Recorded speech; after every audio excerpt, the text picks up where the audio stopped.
Igbo sentences used in daily life. Igbo sentences used in daily life.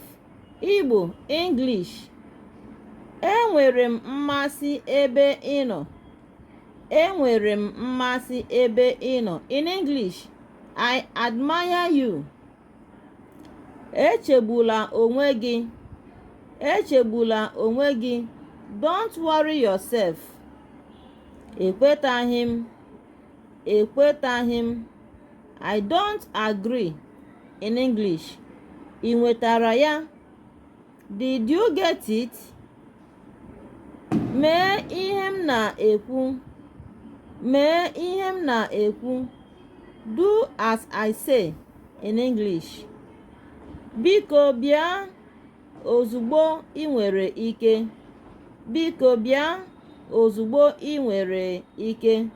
Please come as soon as possible. Ana m atụ anya.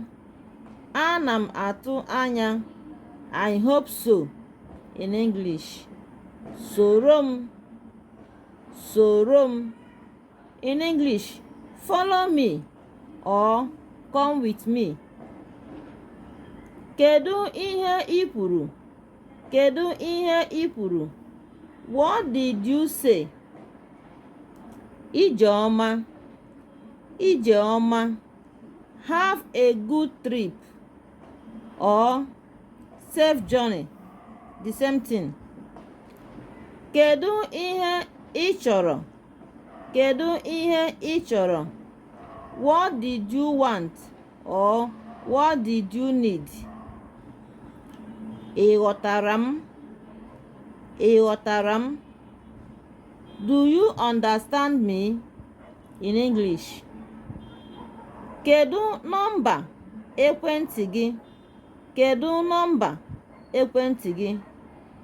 What is your phone number? What is your phone number? In English. Ngwanụ tụsara anyị ihe ozizi a. Share this video, please. Bye.